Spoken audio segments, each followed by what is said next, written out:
Good afternoon, Culture Symposium. My presentation today is the start of a larger inquiry into the historical record, engaging scholarship, economic, anthropological, and literary that might feed efforts by myself and my colleagues to further develop modules in Belizean literature we currently offer at the University of Belize. Additionally, my presentation emerges out of a recognition of loss provoked by a visual archive. I think we have all seen pictures of trees in mahogany camps a century or so ago, massive trees dwarfing the proud tree fellers that stand before them and who topple them. Now this is a feat of industry, but I think we feel the loss of ancient trees. Where I live in the village, some might look at my yard and perhaps uncharitably label it bush, but I love it. After looking at so many images of felled trees wandering around Belize, you wonder how many massive ancient trees might there have been that have been taken away from us. I'm still grappling with timber shipping statistics and narratives of export fluctuation that are collected in such works as the Boa Thomas's Economic History of Belize. But I find the question resonant. Where are all our ancient trees? What results when our enjoyment of these trees, their inimitable influence over our psyches and physical environment, is taken from us? And this is how I find the work of James Sullivan Martinez interesting.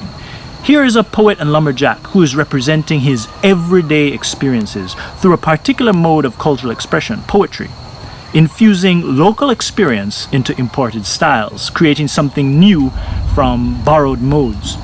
This is the crucible of culture. The Belizean poet James Martinez is significant in Belizean literature for his collection Caribbean Jingles, Dialect and Other Poems of British Honduras, which was published 100 years ago. His book represents possibly the first published collection by a Belizean. Martinez also acquires regional primacy with his collection because some of his poems are written in a dialect of his own vernacular, placing him in a constellation of the earliest Caribbean poets to do so. The seeming significance of this national primacy and historical achievement belies the fact that early work such as Martinez's is often dismissed in Caribbean literature as being of little literary merit, accused of being either imitative or amateurish. The Routledge Reader in Caribbean Literature, for instance, notes how critics dismiss early figures of Caribbean literature, Martinez's contemporaries, as being, quote, almost exclusively historical in interest. That's Edward Bow. With specific regard to James S. Martinez, Alan MacLeod notes in his 1982 assessment of Belizean literature that Caribbean Jingles, though, quote, amateur versification of a low order, might still be an important source for those studying so-called paleoliteratures of Belize. An evocative but perhaps ultimately deprecating term for assessing a poet. While critics are correct in that a major source of interest in Martinez has to do with its historical significance, it is notable that the references to his work span diverse fields of study. His work is of interest for those studying Belizean literary history, but also for Kriol versification, for political and economic history, for anthropology, as it offers poetic illustrations of historical cultural practices, even ecology. Rachel Graham includes a poem of Martinez's in her dissertation on shark conservation. All this indicates Martinez's work is amenable to transdisciplinary approaches and, I argue, indicative of its general significance and value. More recently, and in my own field, Megan Casey argues in her 2007 dissertation on culture and nature in Belize how Martinez's use of the vernacular connects local language with local knowledge of the environment. Even more recently, my colleague Ivory Kelly has suggested a tradition of Kriol language poetry by positioning Martinez as a literary forebear in his deployment of Kriol as a literary language.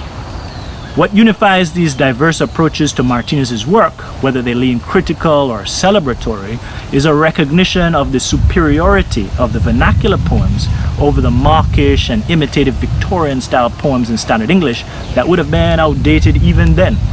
In Martinez's time and earlier, an interest in local flavor literature resembles that in South America for costumbrismo and the trend for dialect and poems in the black vernacular tradition in the US and in the UK. I speculate that Martinez's poetic performance is negotiating demands of authentic representation and expression, but also the limitations that inherited genres impose on meter, style, presentation, and form. Martinez's work invokes a complex of forces attendant in the local population that are legacies Belizeans ought to retrospectively engage. His poems might inspire introspection and interrogation of our attitudes today. In this way, the complex negotiation that goes into creating a poem that draws on diverse imported and indigenous styles might be seen as an allegory of the complex negotiation which goes into narrating Belizean, Kriol, and national identities. For this presentation, I place thematic focus on Martinez's Mahogany poems. These have historical and general interest, and they span the two general styles I mentioned earlier, that imitative standard English style and also a vernacular, itself imitative of dialect poetry by figures like Paul Laurence Dunbar in the United States. I should note that Dunbar, for example, admitted to feeling a racist pressure by critics to stick to writing, quote, jingles in a broken tongue. So while there has been interest in Kriol poetry, the motivations behind that interest vary considerably through time. There are 3 Mahogany poems within Martinez's published collection: Fus Lag, Umbra Floreo, and The Felling of a Mahogany Tree, of interest to the historically minded who may wish to compare colonial portraits of British Honduras log camps with portraits produced by fellers and laborers themselves. Consider first this prose tableau of camp life from the Colonial Office report presented to shareholders of the British Honduras Company Limited, which is the precursor to the Belize State Company. In 1867, the writer declares that all this activity and exertion, so ill corresponding with the silent hour of midnight, makes the process of trucking or drawing the mahogany to the river wear more the appearance of some theatrical exhibition than what it really is, the pursuit of industry which has fallen to the lot of the Honduras woodcutter. End quote. The colonial discourse here treats the work of the laborer as if it has fallen to them by divine chance, rather than as a result of an exploitative regime of colonial enterprise. Of course, similar discourse is at play in other parts of the British Empire to justify a schema of racially determined labor. Regardless, the colonial eye recognizes some pageantry and ritual in the labor that the poet and laborer Martinez also recognizes and captures in his verse, in his poem Fus Lag. Consider the 4th stanza here. The drivers and the loaders, there's men that's rated high, but the men who cut the cattle field is only just small fry. So when the foreman give out shot and cap at Fus Lag Eve, it's just the drivers and the loaders who these gifts receive. Martinez's poetic account relays the process as an insider might reveal ethnographic details of camp life, the substrate from which an original culture or newness emerges. He borrows the versification of standard English poetry and employs a dialect of his own creation that sprinkles in unique culturally specific words like bank, broku, bon, wari, and amadili. And though treating the same subject, Martinez's poetic version refuses to adopt the same colonial discourse. The Belize Honduras Society report surveys the laborers of mahogany extraction with a racialist philosophy born of color prejudice. We might approach Martinez's poem seeking a substantive difference between the subjectivity of the imperialist promulgating the discourse of colonialism and the colonial subject himself navigating it. How similar are their views of the world and the work of logging? In Umbra Floreo, Martinez enumerates workers' specific tasks in contrast to the colonial report's intimation of animality in marveling at the laborer's instinctual prowess. Both poem and report employ the metaphor of royalty to describe the mahogany. Both describe the tree as giant, though Martinez recognizes the price of the giant's felling in that the money is secured, whereas the colonial account renders the value more generally in abstractions of progress and industry. In Martinez's poem, the process of extracting mahogany is set out, though it elides the act of felling itself. It might be possible to read some embarrassment or sadness in the elision, but Martinez offers great detail of the difficult work of felling a tree in another poem titled The Felling of a Mahogany Tree. While it is possible to locate nuances of subjectivity and perspective in his poetry, Martinez's work here ultimately serves colonial designs on the land. The work itself, occasioned by the patronage of Lieutenant Colonel James Cran, who encouraged Martinez after reading his poems in the local papers. Indeed, Martinez fulfilled Cran's special request to write a recruiting poem called Call to Duty, meant to arouse the consciences of quite a few to their, quote, responsibility and duty to their king and country, and to stimulate them to take an active part in the fray, end quote. Further, Martinez takes up the customary colonial cringe that Richard Wilk has theorized as a colonial dilemma of identity expressed even through poetic genre. Post-colonial writers, Lloyd Fernando, George Lamming, for example, describe this phenomenon of colonials weighing themselves as wanting on an imperial scale of their own design. Martinez presents his work to the public with no pretension to exhibit any great learning or profound thought, it's a quote. He denies his book is meant for great learning and states that his wish to treat commonplace subjects and to depict chiefly occurrences in our community and in our daily life, end quote. Here I find valuable Melissa Johnson's anthropological work in her book, Becoming Kriol. Johnson theorizes the Kriol subject in continuous formation while negotiating multiple entanglements. In their use of vernacular, Martinez's poems express an independent subjectivity bound up with legacies of exploitation and participant in larger competing designs on the land by various indigenous and colonial entities. His poems signify in the midst of this confluence of political and economic forces. The portrait of the Kriol subject that emerges from Martinez's poetry, we inherit. For some of us, we are peering into our own subject formation and identity, even more generally as Belizeans. Now, even if figured primarily as Kriol identity, the entanglements that Melissa Johnson and others enumerate include intersections with indigenous concerns. The mahogany logging operations Martinez describes are implicated in the removal of indigenous peoples from land via the Belize State Company timber concessions. British Honduras company mahogany crews would trample milpas.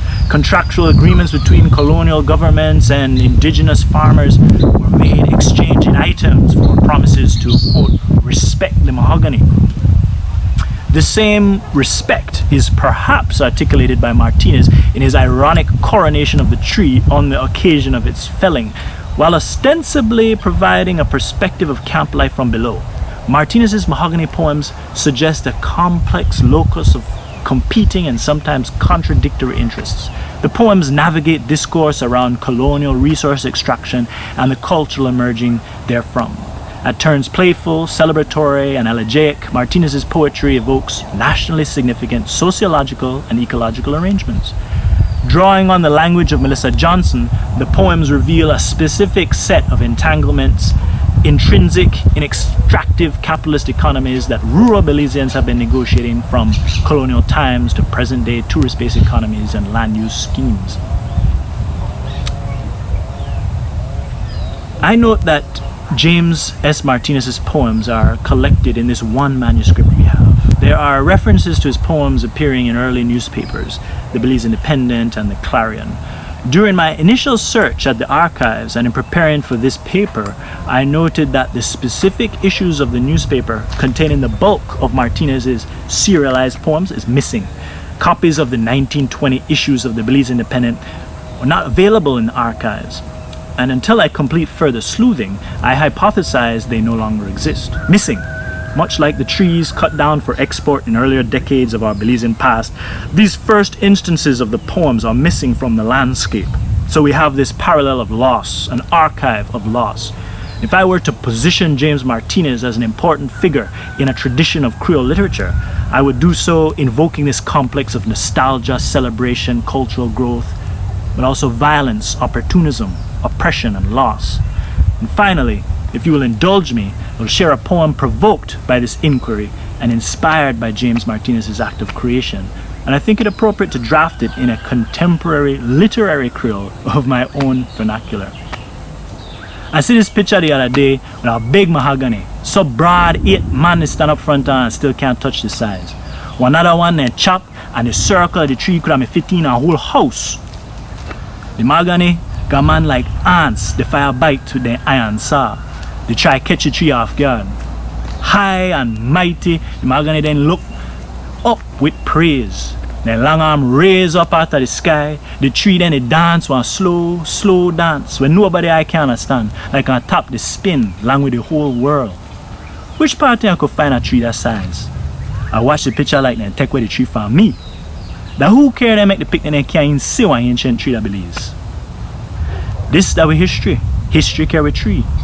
If we history, that is true in England. If we history, that one armoire. That cabinet over that side. That safe, that ship, that chair. If we history, the house a fine library. Somewhere. Which part we history there? Out there so? Or right here so? If that's so, can plant some leaf seed now. Thank you.